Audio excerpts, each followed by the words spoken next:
নমস্কার, আজকে একটা সেনসিটিভ বিষয় নিয়ে কথা বলবো। ইতিমধ্যে আল্লু অর্জুনকে গ্রেপ্তার করে নিয়ে গেছে পুলিশ। তার পেছনে কি কারণ আছে? কি ঘটনা ঘটেছিল? এর মধ্যে কিন্তু কিছু অডিয়েন্স এই বিষয়টাকে নিয়ে ট্রল করাও শুরু করে দিয়েছে। আমি বলছি লজ্জা লাগা দরকার। এই জিনিসটা এতটাই সেনসিটিভ, এতটাই একটা বাজে ঘটনা ঘটে গেছে ২ পক্ষেই। তা ঘটনাটা যেটা হয়েছে যে আল্লু অর্জুন রিসেন্টলি একটা সিনেমা হল ভিজিট করতে গেছেন সন্ধ্যা থিয়েটার বলে হায়দ্রাবাদে। মানে সেটা এক প্রকার সারপ্রাইজ ভিজিট ছিল। তা যেটা হয় একজন স্টার বা একজন অ্যাক্টর যখন একটা হলে যখন ভিজিট করতে যায় তাকে নিয়ে একটা উন্মাদনা, একটা বিরাট বড় একটা উত্তেজনা তৈরি হয়ে যায়। তা সেরকমটাই হয়েছে। ওরকম একটা থিয়েটারে যখন আল্লু অর্জুনকে যারা দেখতে পায়, আমরা আজকে যদি দেবদা, জিদ্দাকে সামনে থেকে দেখতে পাই এরকম থিয়েটারে, তা আমরা কি করব? পাবলিকরা তো একদম ভিড় জমিয়ে ফেলবো এবং যার ফলে কি হতো? হুটোপাটা লেগে যাবে, হুড়োমুড়ি লেগে যাবে।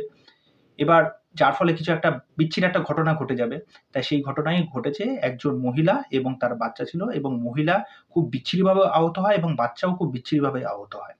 এবার ওই মহিলাটাকে যখন হসপিটালে নিয়ে যাওয়া হচ্ছিল বা নিয়ে যাওয়া হয়, তারপরে সেই মহিলাটা প্রাণ হারায়। ওকে? আর বাচ্চাটা মানে যাচ্ছে তাই অবস্থা, বাচ্চাটার এখনো ইনসিডেন্ট কোনো পাওয়া যায়নি। বাচ্চাটা আহত হয়েছে এটুকুনি শোনা গেছে। এরপর ওই মহিলা মারা যাওয়ার পর বাড়ির থেকে এফআইআর করা হয় আল্লু অর্জুনের নামে। এবার পুলিশ যায়। পুলিশ গিয়ে আজকে আল্লু অর্জুনকে তার বাড়ির থেকে অ্যারেস্ট করে নিয়ে যান। মানে কত বড় একটা দুঃখের খবর। মানে আল্লু অর্জুনের এখন পিক আপ টাইম। তার ছবি ৫-৬ দিন হলো মুক্তিপ্রাপ্ত হয়েছে। কতটা খুশি ছিলেন। এরকম একটা খুশির মুহূর্ত। মানে তিনি এটা কোনোদিন স্বপ্নেও কল্পনা করতে পারেনি। এটা কেউ কল্পনা করতে পারেনি। আর কখনো তো একটা মানুষের মৃত্যু তো কখনো কাম্য নয়।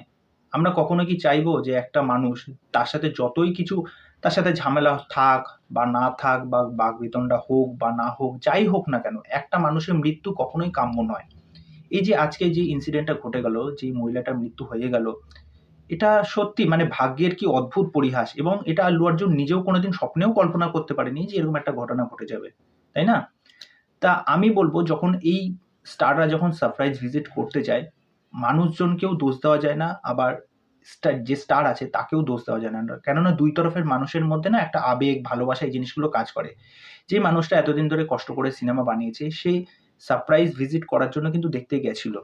কিন্তু এর আগেও বুঝতে হবে আপনি যখন একটা স্টারের জায়গায় রয়েছেন, আপনাকে সেরকম একটা সিকিউরিটি নিয়ে যেতে হবে।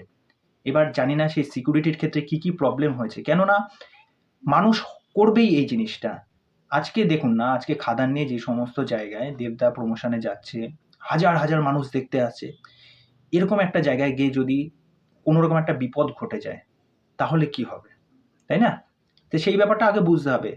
ইভেন দেখবেন জিদ্দা যখন 'অসুর' সিনেমা এসেছিল, 'অসুর' সিনেমায় অনেক জায়গায় কিন্তু জিদ্দা কিন্তু মেট্রো করে ভিজিট করেছিল এবং মেট্রোর মধ্যে যখন আমরা জিদ্দাকে দেখতে পাই, জিদ্দাকে কেউ কিন্তু চিনতেও পারেনি। ওরকম বড় চুল নিয়ে সমস্ত মাস্ক-ফাস্ক ঢেকে।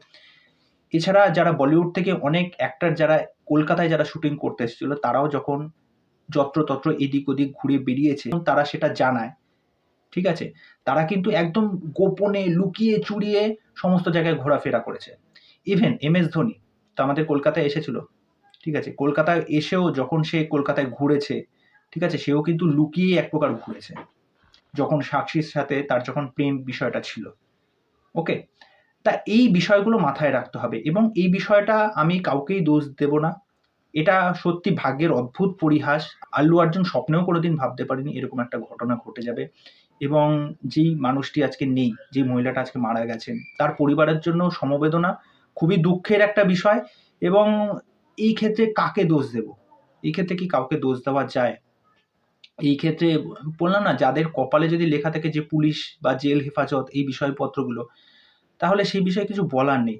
আর ওখানে থেকেও কিছু মানুষ এমন বক্তব্য রাখছে যে পুষ্পা ঝুঁকেগা নেই बोला था, अब तो पुष्पा झुक गया पुलिस के सामने। shame on you। ঠিক আছে? যারা এই সমস্ত মানে বক্তব্য রাখছেন একটু লজ্জা লাগা দরকার। এটা একটা প্যাথেটিক বিষয়। একজন মানুষ জেল চলে গেছে, একজন মানুষ মারা গেছে, সেই জায়গায় গিয়ে এই সমস্ত কমেন্ট করছেন। ঠিক আছে? তো এখন দেখা যাক এই বিষয়টা কতদূর গড়ায়। তারপরে আদালত থেকে কি রায় উঠে আসে, আল্লু অর্জুনের এই বিষয়টা নিয়ে মতামত কি রাখে আদালত থেকে। তা দেখা যাক। তা এই বিষয় নিয়ে আপনাদের কি মতামত সেটা অবশ্যই আমাকে কমেন্ট করে জানাবেন। তা খুব প্যাথেটিক লাগলো, কেননা এরকম একটা সময়ে তার একটা সিনেমা বেরিয়েছে, তার মধ্যে এরকম একটা ইনসিডেন্ট ঘটে গেল। সেটা ২ পক্ষের জন্যই খুব খারাপ। যে মারা গেছে তার জন্যও খুব খারাপ লাগছে। আল্লু অর্জুনের ফ্যান হিসেবে যারা আল্লু অর্জুনকে ভালোবাসেন, মানে তাদের জন্য সত্যিই একটা দুঃখের খবর। তা চলো এইটুকুনি বক্তব্য, তোমাদের মতামত জানার অপেক্ষায় রইলাম। বাই।